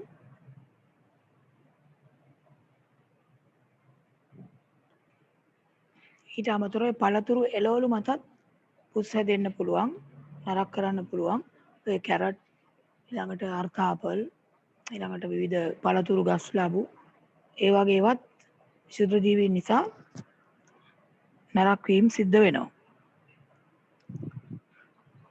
එළවලු පළතුරු වගේ ඒවත් එතකොට ශුද්‍ර ජීවීන් හින්දා නරක වෙන්න පුළුවන් දැන් ඔය මේ රෝග ඇති කිරීමයි ආහාර නරක කිරීමයි ඇරුණහම තව මේ ශුද්‍ර ජීවීන්ගේ වෙන්න පුළුවන් අහිතකර බලපෑමක් තමයි ඕගොල්ලන්ගේ ඇඳුම් වලත් පුස් හැදෙනවනේ සමහර ඇඳුම් වල කළු පාට තිත්තිත් වගේ හැදෙනවා දැකලා ඇති ඊළඟට ගොඩ නැගිලි බිත්ති මතත් පුස් බැඳෙනවා මේ පුස් බැඳෙනවා කියලා කියන දිලීර වර්ධනය වෙනවා ඊළඟට දැව භාණ්ඩ ලී භාණ්ඩ දි รา පත් වෙනවා පුස්කාම දැන් පුස් බැඳීම නිසා ඒකත් හානිකර තත්වයක් තමයි ඒ කියන්නේ මේ අජීවී පෘෂ්ඨ මත වර්ධනය වීම හින්දා ඒවැ පැහැ අඩු වෙනවා දුර්වර්ණ වෙනවා දි รา පත් වෙනවා අවලස්සන වෙනවා ඒකෙනුත් වටිනාකම අඩුවීමක් වෙනවා ශක්තිමත් බව අඩු වෙන්නත් පුළුවන්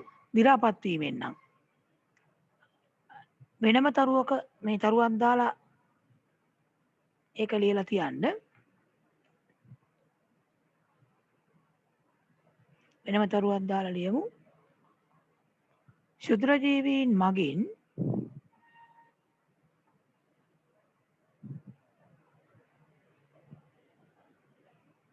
ඇතිවන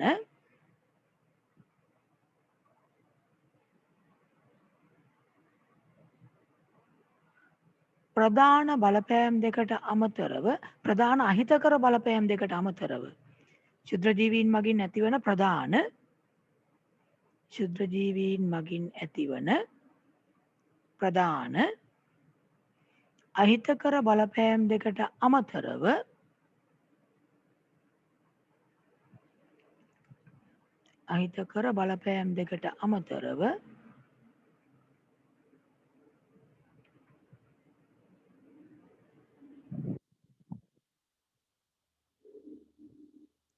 තවත් බලපෑමක්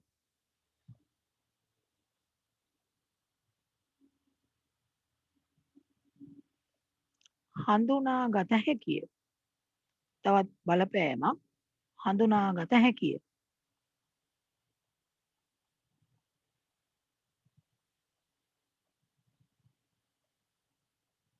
එනම්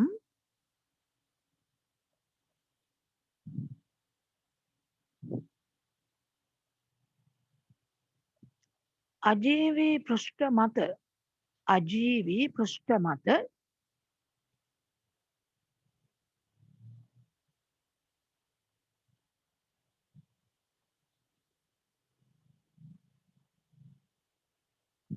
අජීවී පෘෂ්ඨ මත වර්ධනය වීමෙන්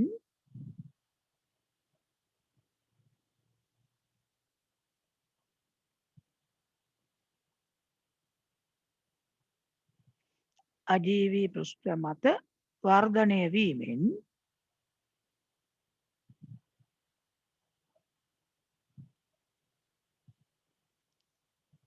ඒවාට අජීවී පෘෂ්ඨ මත වර්ධනය වීමෙන් ඒවාට ආර්ථිකමය ඒවාට ආර්ථිකමය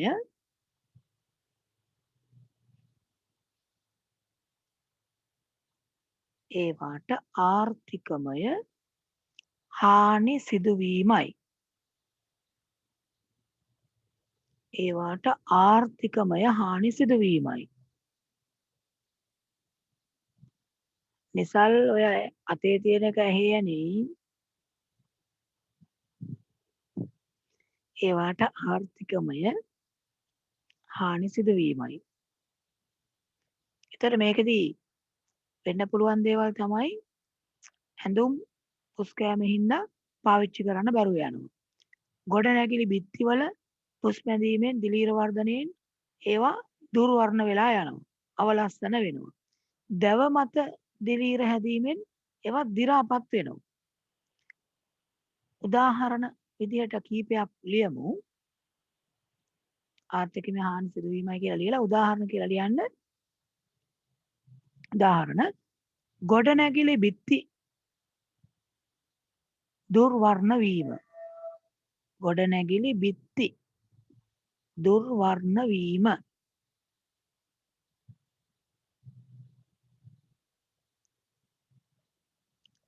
ගොඩනැගිලි බිත්ති දුර්වර්ණ වීම.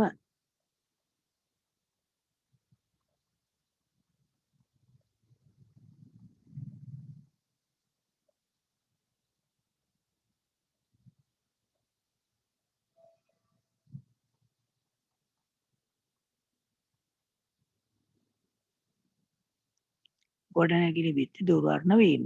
තව උදාහරණයක් විදිහට ලියන්න පුළුවන්. දැව දි รา පත් වීම. කියන්නේ ඔය ලී මත දිලීර වැඩුණාම දි รา පත් වෙන්න පුළුවන්. දැව දි รา පත් වීම. දැව දි รา පත් වීම.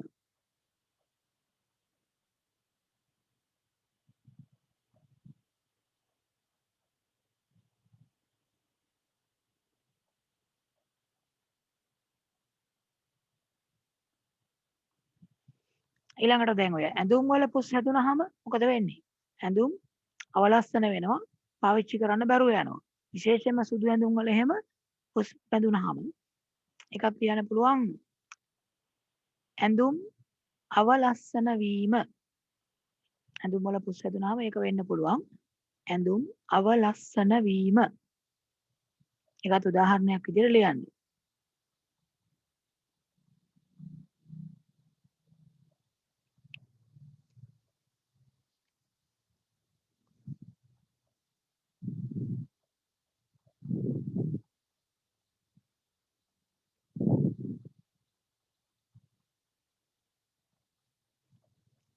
දසුන් දැන් ලිව්වද? දසුන් ලිව්වද? කොබාන පොත චුට්ටක් පෙන්නන්න කැමරාවට. දසුන් තව පොඩ්ඩක් ලං කරන්න බලන්න. හොඳයි. ඉහළ තියෙනවා. හරි. දැන් ඔතනින් ඔය පාඩම ඉවර වෙනවා. ක්ෂුද්‍ර ජීවීන් සම්බන්ධ පාඩම. මේ ඔය අන්තිමට කියපු ටිකට අදාළව අන්තිමට ඔය ක්ෂුද්‍ර ජීවීන්ගේ අහිතකර බලපෑම් වලට අදාළව මේ රූප ටිකක් අලවන්න පුළුවන් නම් එතන ඇලෙවට කමක් නැහැ අගට. ඔය කාරණා ටික තමයි මේ ක්ෂුද්‍ර ජීවීන්ගේ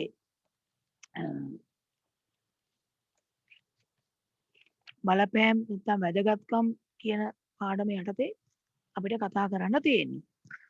දැන් කලින් දවස්වල කරපු ටිකත් මතකයක් ඇතිනේ. අද කියපු ටිකයි කලින් දවස්වල ටිකත් මම අර මුලින් පටන් ගන්නකොටම චුට්ටක් මතකුත් කරානේ. දැන් මේ පොඩ්ඩක් ඔය ලියන පොත වහලා පොඩ්ඩක් පැත්තකින් තියන්නකෝ. තියලා මේ ප්‍රශ්න වලට උත්තර ලියන්න පොතක් තියෙනවා නම් ඒක ගන්න. එහෙම නැත්නම් දැනට කොලයක් ගන්නකෝ. එහෙම නැත්නම් මේ වෙනම පොතක් තියාගන්න පිටු 80ක විතර මේ ප්‍රශ්න වලට උත්තර ලියන්න කියලා පොතක් වෙනම හදලා තියාගන්න. දැනට දැන් එහෙම පොතක් නැහැනේ මේ දැනට කොලයක් ගන්නකෝ. ලියන පොත පොඩ්ඩක් වහලා කොලයක් ගන්නකෝ. බලමු දැන් මේ කරපු ටිකේ කොච්චරක් මතකද කියලා. ප්‍රශ්න ටිකක් මම දෙන්න යන්නේ. ඒ ටිකට උත්තර ටික ලියන්න කොලයක් ගන්නකෝ. ඒක සටහන් පොතේ ලියන්න එපා. වෙනම කොලයක් ගන්නකෝ. පස්සේ වෙනම පොතක් හදලා තියාගන්න මේ ඉදිරියේදී ඔයගොල්ලන්ට දැන් ඔය මේ අකණ්ඩ ඇගීම් මේ පළවෙනි පාඩම ඉවරනට පස්සේ අකණ්ඩ ඇගීම් දාන්න ගන්නවා මම. එතකොට ඒ අකණ්ඩ ඇගීම් ලියන්න අර අපි පොතක් තියාගත්තේ ඒ විදිහට පොතක් තියාගන්න ප්‍රශ්න වලට උත්තර ලියන්න අකණ්ඩ ඇගීම් විදිහට හරි වෙන මම ප්‍රශ්න දුන්නොත් හරි ඒ ටික ලියන්න පොතක් තියාගන්න. හරි දැන් ගත්තද? පොතක් හොයාගත්තද නැත්නම් කොලයක් හොයාගත්තද? හොඳයි. මම ප්‍රශ්න ටිකක් දෙන්නම් මේ දාන්නම් ඒ ටිකට මම දෙන කාලය තුල බලන්න Tamanට මතක තියෙන විදිහට මේ උත්තර ටික ලියන්න. ඒකේ මේ ප්‍රශ්නේ ලියන්න ඕනේ නැහැ. ප්‍රශ්නේ අංකේ දාලා උත්තර ටික ලියන්න. දැනට ඒ වගේම තව මතක් කරන්න ඕන දැන් අපි ඉවර කරපු 7 පාඩම් තියෙනවනේ. ඒ 7 පාඩම් ටිකට අදාළව මම මේ සතිය ඇතුලේ ඔයගොල්ලන්ගේ ගෲප් එකට මේ ප්‍රශ්න පත්‍රයක් දානවා. 7 පාඩම් වලට අදාළව.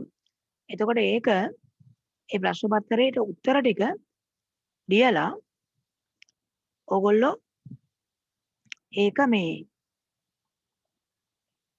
සම්පූර්ණ කරලා ඉවර වෙලා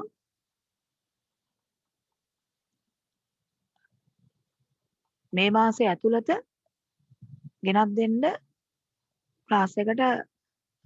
දැන් ඔයගොල්ලෝ අර ඊළඟ ටියුට් එක ගන්න කවුරු හරි අම්මා හරි තාත්තා හරි එනවා නම් ඒගොල්ලෝ අතේ වන්න පුළුවන්. හෙටින් පස්සේ පෙබරවාරි ටියුට් එක ගන්න පුළුවන්. හෙටින් පස්සේ. ඒතර ලබන සතියේ අඟහරුවාදා වෙනකොට ඒ ටියුට් එක අරන් තියාගන්න. පෙබරවාරි ටියුට් එක ලබන සතියේ අඟහරුවාදා වෙනකොට මොකද ඊළඟ සතියේ ඊළඟ පාඩම පටන් ගන්නවා. එතකොට ඒකට මේ ටියුට් එක අර අනිවාර්යෙන් ඕන වෙනවා. කියන්නේ ටියුට් එකේම තමයි සම්පූර්ණ කරගෙන යන්න තියෙන්නේ. ඒ හින්දා ටියුට් එක ඕන වෙනවා ලබන අඟහරුවාදට. හෙටින් පස්සේ පෙබරවාරි ටියුට් එක ගන්න පුළුවන්. මේ හෙටින් පස්සේ. එතකොට ඒක ගන්න එනකොට හරි නැත්නම් මේ මාසේ ඉවර වෙන්න කලින් මම ඔය ඔයගොල්ලන්ගේ ගෲප් එකට 7 වසරට අදාළ ප්‍රශ්න පත්‍රයක් දානවා. ඒක ලියලා උත්තර ලියපු එක බාර දෙන්න පන්තියට ඔෆිස් එකට. ඒ අතරතුර ලබන සතියේ එතකොට මේ ඔයගොල්ලෝ පන්තියට සහභාගී වෙනකොට මේ පෙබරවාරි ටියුට් එක අරගෙන තියාගන්න. හොඳයි. දැන් කොලයක් අරගෙන ලෑස්තිලා ඉන්නේ නේද? බලමු අද මේ පාඩමේ දැන් කරපු ඒවා කොච්චරක් ඔයගොල්ලන්ට මතකද කියලා. මෙන්න මේ ටිකට උත්තර ටික ලියමු බලන්න.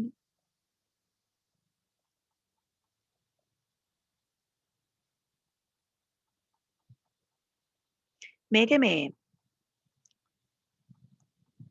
ප්‍රශ්න ලියන්න යන්න එපා. ප්‍රශ්නේ අංකේ දාලා උත්තර ටික විතරක් ලියන්නකෝ.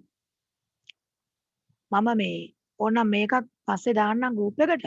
ඉතින් ප්‍රශ්න ටික ඕනනම් බලා ගන්න පුළුවන් නේ. දැනට ප්‍රශ්න ලියන්න එපා. දැනට ප්‍රශ්නේ බලලා උත්තර විතරක් ලියන්න. මම මේ අභ්‍යාසය මේ ගෲප් එකට වෙනම දාන්නම්. දැන් ඕගොල්ලෝ උත්තර ටික විතරක් ලියන්න පටන් ගන්නකො. හරි. දැන් ලියන්න පටන් ගන්නකො. මේ ටික බලන්න විනාඩි 12ක් 13ක් ඇතුළත ලියා ගන්න පුළුවන්ද කියලා. ඒ අතරතුර කාලයේදී ඉස්සෙල්ලම බලන්නකො මේකේ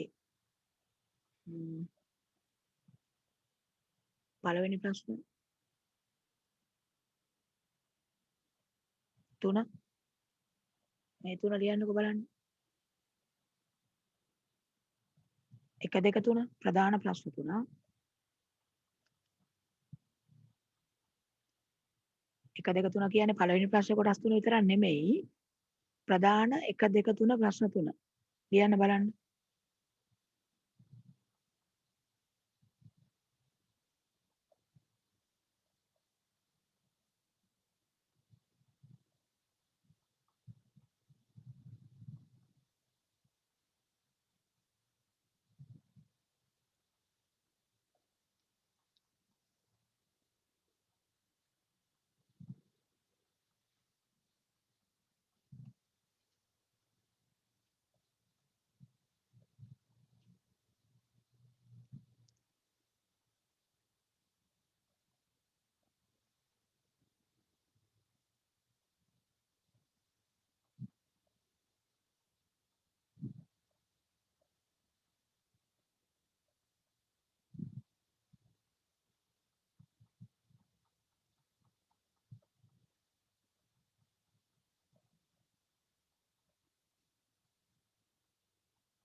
බලන්න විනාඩි 8ක් විතර ඇතුළත 8ක් විතර ඇතුළත පුළුවන් උපරිම ප්‍රමාණය ලියන්නකෝ.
දැන් සමහර අය නම් මං හිතන්නේ මේ වෙනකොට යම් ප්‍රමාණයක් ඉවර කරලා තියෙනවා නේද?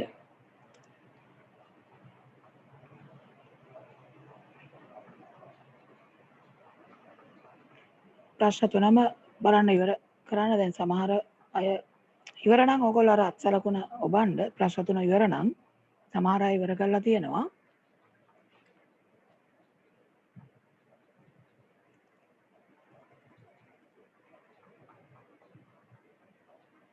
විස්සක් විතර වගේ දැන් ඉවර කරලා තියෙනවා මේ වෙනකොට. 25කට ආසන්න ගාණක් ඉවර කරලා තියෙනවා. හොඳයි. තුන්වෙනි ප්‍රශ්නේ වෙනකම් කරලා තියෙනවා. 30ක් විතර දැන් කරලා තියෙනවා කියලා අත් උස්සනවා. හොඳයි.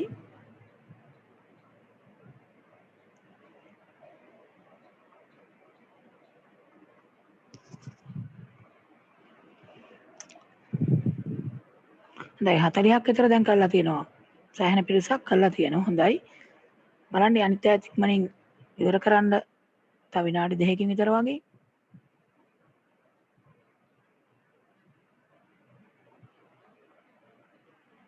ඔව් 50කට ආසන්න ප්‍රමාණයක් ඉවර කරපු බව සඳහන් කරනවා.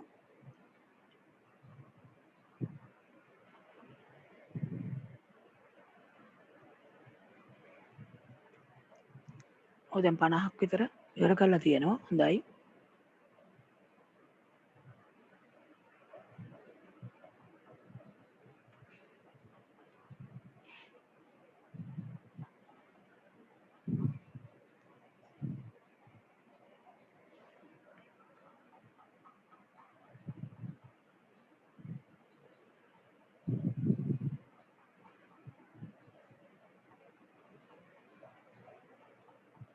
හොඳයි. දැන් සෑහෙන ප්‍රමාණයක් ඉවර කරලා තියෙනවා. අපිට මේක පොඩ්ඩක් සාකච්ඡා කරන්න පුළුවන්.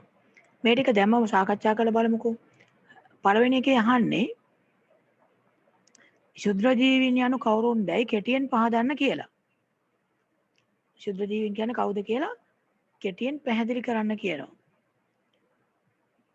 තිහාන් ඔයාගේ මයික් එක ඔන් කරන්න පුළුවන් දැන්. හරි.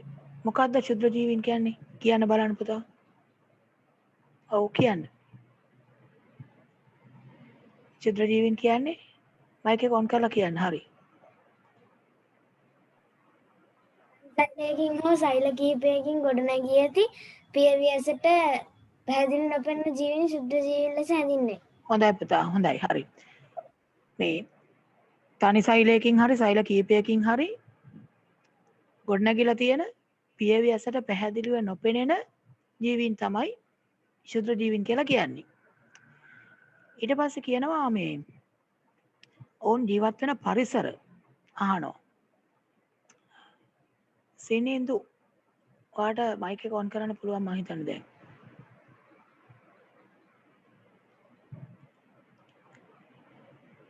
netසර මයික් එක ඔන් කරලා ශුද්‍ර ජීවීන් ජීවත් වෙන පරිසර 4ක් කියන්න බලන්න.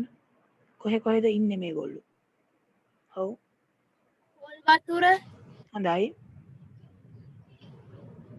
තව කොහෙද ඉන්නේ? පිදුරු ජල, දුරු පළවුණු ජල. ඔව්. දැන් මේකේ පුතා මේ වෙන වෙනම ගන්න ඕනෙත් නෑ. දැන් ජලය කියලාම ගන්න පුළුවන්. ජලයේ ඉන්නවා. ඊට අමතරව වායුගෝලයේ ඉන්නවා. ආහාර මත ඉන්නවා. ඔය බහිස්රාවී ද්‍රව්‍ය මත ඉන්නවා. වායුගෝලය, ජලය, පස, බහිස්රාවී ද්‍රව්‍ය, ශාක මත, සම මත මේ ඕන තැනක ඉන්න පුළුවන්. ඊට පස්සේ තියෙනවා ශුද්‍ර ජීවීන් වර්ග 4ක් නම් කරන්න කියලායි කියන්නේ. ශුද්‍ර ජීවීන් වර්ග 4ක් නම් කරන්න කියනවා. සෙතුලි ඔයාට මම හිතන්නේ මයික් එක ඔන් කරන්න පුළුවන් දැන්. සෙතුලි ශුද්‍ර ජීවී කාණ්ඩ 4ක් කියන්න බලන්න පුතා. බැක්ටීරියා, වෛරස්, දිලීර, පොටාසෝවා. ඔව්. බැක්ටීරියා, දිලීර, ප්‍රෝටසෝවා ඒ වගේම තව ගන්න පුළුවන් ඕනනම් වෛරස් ඊට අමතරව ඇල්ගී කියන කට්ටියත් ගන්න පුළුවන්. ඇල්ගී, බැක්ටීරියා, දිලීර, වෛරස් කියන එකත් ගන්න පුළුවන්. හරි. ඊට පස්සේ තියෙනවා ශුද්‍රජීවී ක්‍රියාකාරීත්වය නිසා ආහාරවල සිදුවන වෙනස්කම් ලියන්න කියලා. මේ ශුද්‍රජීවී ක්‍රියාකාරීත්වයෙන්ද ආහාරවල වෙන්න පුළුවන් වෙනස්කම්. සිත්මිනි ඔයාලට මයික් එක ඔන් කරන්න පුළුවන්. සිත්මිනි මොනවද ශුද්‍රජීවීන්ගේ සිත් නිසා වෙන ආහාරවල වෙනස්කම්? රසය වෙනස් වෙනවා. හොඳයි රසය වෙනස් වෙන්න පුළුවන්. තව වෙනස් වෙන්න පුළුවන් අබිරු වෙන මොනවද වෙනස් වෙන්න පුළුවන් අබිරු? ශුද්‍රජීවීන් හින්දා ආහාරයක වෙන මොනවද වෙනස් වෙන්න පුළුවන් ලක්ෂණ? අබිරු මයික් එක ඔන් කරන්න පුළුවන් මං හිතන්නේ ඔයාගේ. වර්ණය ඔව් වර්ණය වෙනස් වෙන්න පුළුවන්. තෙනුකි මයික් එක ඔන් කරන්න පුළුවන් ඔයාට. ඔව් වෙන මොනවද වෙනස් වෙන්නේ? මොකද්ද පුතා මට ඇහුන්නේ නැහැ හරියට. තෙනුකි පෙනුම වෙනස් වීම. පෙනුම වෙනස් වෙනවා. හොඳයි. පෙනුම වෙනස් වෙන්න පුළුවන්, වර්ණය වෙනස් වෙන්න පුළුවන්, රසය වෙනස් වෙන්න පුළුවන්, ගන්ධය වෙනස් වෙන්න පුළුවන්, වයනය වෙනස් වෙන්න පුළුවන්. එහෙනම් ඒවා ශුද්‍රජීවීන් හින්දා ආහාරයක ඇති වෙන වෙනස්කම්. ඊට පස්සේ තියෙනවා ශුද්‍රජීවී ක්‍රියාකාරීත්වයට අවශ්‍ය ප්‍රධාන සාධක මොනවද කියලා අහනවා. චමල්ෂ නේද? මොනවද? උෂ්ණත්වය, සුදුසු pH අගය, උපස්තරය, ජලය. හොඳයි. ඉතා හොඳයි. උපස්තරය, pH අගය, සුදුසු උෂ්ණත්වය, ජලය. ඒ වගේම වාතයත් ගන්න පුළුවන්. වාතය, ජලය, සුදුසු උෂ්ණත්වය, pH අගය ඒවා තමයි ශුද්‍රජීවීන්ට ඕන කරන ප්‍රධාන සාධක. හරි තුන්වෙනි ප්‍රශ්නේ බලන්න. තුන්වෙනි ප්‍රශ්නේ තියෙනවා පහත සඳහන් ආහාර වර්ග මත ශුද්‍රජීවී ක්‍රියාකාරීත්වය නිසා ඇතිවන ස්වභාවය හඳුන්වන නම කියලා අහන්නේ. එතකොට මේකේ සීනි අඩංගු ආහාර මත ශුද්‍රජීවීන් ක්‍රියා කිරීමට අපි නමක් කියනවා. ශුද්‍රජීවී ක්‍රියාකාරීත්වය සීනි අඩංගු ආහාර මත වෙනකොට මොකක්ද ඒකට කියන නම? අදීශ මොකක්ද කියන නම? අදීශ මයික් එක ඔන් කරන්න පුළුවන්. සීනි අඩංගු ආහාර මත ශුද්‍රජීවීන් ක්‍රියා කරොත් අදීශ අහගෙන නේද ඉන්නේ? මයික් එක ඔන් කරන්න. මොනවද වෙන්න පුළුවන් වෙනස්කම්? සීනි අඩංගු ආහාර මතේ වෙනස්කමට නමක් කියනවා. විහංග තිනෙත් මොකක්ද කියන්නේ ඒකට නම? විහංග සීනි අඩංගු ආහාර වලට. ඔව් කියන්න. පැසීම කියලා කියන්නේ හොඳයි. ඔව් පැසීම කියලා තමයි අපි කියන්නේ. නිකිනි ප්‍රෝටීන් බහුල ආහාරවල ශුද්‍රජීවී ක්‍රියාකාරීත්වයට මොකක්ද කියන්නේ? පූති භවනය. හොඳයි. පූති භවනය කියලා තමයි අපි කියන්නේ. ඒවා අනිවාර්යයෙන් මතක තියාගන්න විභාගවලදී අහන්න පුළුවන්. දරණි ලිපිඩ බහුල ආහාර මත සිද්ධ වෙන ක්‍රියාකාරීත්වයට මොකක්ද කියන්නේ? දරණි මයික් එක ඔන් කරන්න පුතා. හොඳයි. මුඩු වීම. ඔව් මුඩු වීම. මුඩු වීම. හොඳයි. මුඩු වීම කියලා තමයි කියන්නේ. එහෙනම් සීනි අඩංගු ආහාර මත ශුද්‍රජීවී ක්‍රියාකාරීත්වයට කියනවා පැසීම. ප්‍රෝටීන බහුල ආහාර මත ක්‍රියාකාරීත්වයට කියනවා පූති භවනය. ලිපිඩ බහුල ආහාර මත ශුද්‍රජීවී ක්‍රියාකාරීත්වයට කියනවා මුඩු වීම. හොඳයි. තුන්වෙනි ප්‍රශ්නේ තියෙනවා ශුද්‍රජීවීන්ගේ අහිතකර බලපෑම් 4ක් ලියන්න කියලා. ශුද්‍රජීවීන්ගෙන් ඇති වෙන අහිතකර බලපෑම් දැන් අපි කතා කළා. අනොදි මොනවද ශුද්‍රජීවීන්ගෙන් ඇති වෙන අහිතකර බලපෑම්? මයික් එක ඔන් කරලා කියන්න පුළුවන්.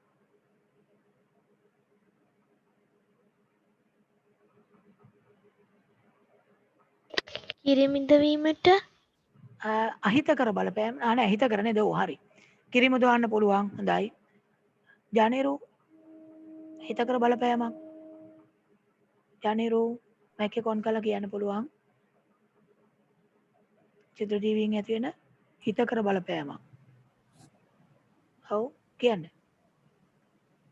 කිරිමිද වීමට හරි කිරිමිද වීම කිව්වා වෙන එකක් කියන්න බලන්න. තාම මොනවද? ප්‍රතිශක්තිකරණ ඖෂධ සෑදීමට ප්‍රතිශක්තිකරණ එන්නත් ඖෂධ හදන්න. සෑදීමට ඔව් මේ ජීවක ඖෂධ හදන්න ගන්නවා. හොඳයි. නවින්දු මොනවද ශුද්ධ ජීවීන්ගෙන් තියෙන හිතකර බලපෑම් කියන්න. ඔව් නවින්දුට කියන්න පුළුවන්. මොනවද හිතකර බලපෑම්? බිනොති මොනවද හිතකර බලපෑම්? යෝගට් නිෂ්පාදනය, යෝගට් නිෂ්පාදනය. හොඳයි. කිරිමුද වීම, යෝගට් නිෂ්පාදනය. හිමල් චීස් නිෂ්පාදනය, ඔව් චීස් හදන්න ගන්නවා. හිමල් බිනුවර ඔයාට මයික් එක ඔන් කරලා කියන්න පුළුවන්. මොනවද හිතකර බලපෑම් ශුද්ධ යෝගට් නිෂ්පාදනය, යෝගට් නිෂ්පාදනය. හොඳයි. ඖෂධ ඔහු නිපදවීම. හරි. ඒ වගේව ගන්න පුළුවන්. එහෙනම් ශුද්ධ ජීවීන්ගේ හිතකර බලපෑම අපි කලින් දවසෙත් කතා කළා. ඒතකොට යෝගට් නිෂ්පාදනයේට, කිරි ආහාර නිෂ්පාදනයේට, බේකරි කර්මාන්තයට, කොහු නිෂ්පාදනයේට, ඒ වගේම ප්‍රතිශක්තිකරණ එන්නත් හදන්න, ප්‍රතිජීවක ඖෂධ හදන්න, කොම්පෝස්ට් පොහොර හදන්න ඔය වගේ ඒවා ගන්න පුළුවන්. ඊළඟට තියෙනවා මේ ජෛව පලිබෝධ පාලනය යනු කුමක්ද කියලා. මොකද්ද මේ ජෛව පලිබෝධ පාලනය කියන්නේ? ජෛව පලිබෝධ පාලනය. කාටද කියන්න පුළුවන්? සිත්මිනි මොකද්ද ජෛව පලිබෝධ පාලනය කියන්නේ? වගාවට අහිතකර ජීවීන් පාලනය කිරීම. ඔව් වගාවට හානිකර ජීවීන් පාලනය කිරීම තමයි පලිබෝධ පාලනය කියන්නේ. ජෛව පලිබෝධ පාලනය කියන්නේ ශුද්‍ර ජීවීන් පාවිච්චි කරලා වගාවට හානිකර සතුන්ව ජීවීන්ව පාලනය කිරීම. ශුද්‍ර ජීවීන් කියන එකත් එකතු කරන්න ඕන. ශුද්‍ර ජීවීන් භාවිතා කරලා වගාවට හානි කරන ජීවීන් පාලනය කිරීම. හොඳයි. ගොඩක් අය ලියලා තියෙනවා. ගොඩක් අය උත්තරත් කිව්වා. හොඳයි. මේ ටික මම මේ ගෲප් එකට පස්සේ දාන්නම්. අද රැ වෙලා හරි හෙට උදේට හරි. ඒ ටික ලියන්න. හැබැයි ඊට අමතරව මේ 7 පාඩම් වලට අදාළ ප්‍රශ්න පත්‍රයක් දානවා. ඒක එතකොට මේ මාසෙ ඉවර වෙන්න කලින් ලියලා ක්ලාස් එකේ ඔෆිස් එකට බාර දෙන්න. මේ ඔයගොල්ලන්ගේ නම, පන්ති අංකය ඒ ටික මේ ලියලා තියන්න ඒ උත්තර කොලේ මම ගෲප් එකට දාන්නම් වෙනම මේ ප්‍රශ්න පත්‍රය. එතකොට ඒකේ print out එකක් අරගෙන හරි බලාගෙන හරි උත්තර ටික කොලේක ලියන්න. ඊළඟට මේ දැන් දිනෙත අයට හෙට මේ හවස 1න් පස්සේ විතර තමයි ඔයගොල්ලන්ගේ දිනතේ ඔෆිස් එක ඇරලා තියෙන්නේ. සතිය දවස් මම හිතන්නේ 1න් පස්සේ විතර. ඒ නිසා ඔයගොල්ලෝ මේ හෙට ටියුට් එක ගන්න යනවා නම් 1න් පස්සේ වගේ යන්න. ඔසාකා එකේ නම් උදේ 10 මාරෙන් පස්සේ තමයි මේ ඔෆිස් එක ආරින්නේ. එතකොට දැන් ලබන සතියට ඕන කරන පෙබරවාරි ටියුට් එක හෙටින් පස්සේ ඉඳලා ගන්න පුළුවන්. හරි. එහෙමනම් මේ අද දැන් ඔය ටික කරලා ඉවර කරමු. අපි මෙතනින් පළවෙනි පාඩම ඉවර වෙනවා. එතකොට ඒ අතරේ මේ පාඩමේ වෙනම මං ලබන සතියේ එක මං කියන්නම්. මේ එතකොට ලබන සතිය වෙන්න කලින් මං අර පේපර් එක දාන්නම්. ඒක මේ මාසය ඇතුළත ලියලා උත්තර පත්‍රේ ක්ලාස් එකේ ඔෆිස් එකට මේ බාර දෙන්න. නම අංකය කණ්ඩායම මේ ටික දාලා තියන්න. ටියුට් එක ගන්න පුළුවන්. එතකොට ලබන අඟහරුවාදා ක්ලාස් එකට ඕන වෙනවා ටියුට් එක. පෙබරවාරි ටියුට් එක ඕන වෙනවා. එහෙනම් අදට මේ ටික කරලා අපි ඉවර කරමු. හැමෝටම ආයුබෝවන්. සුබ රාත්‍රියක්.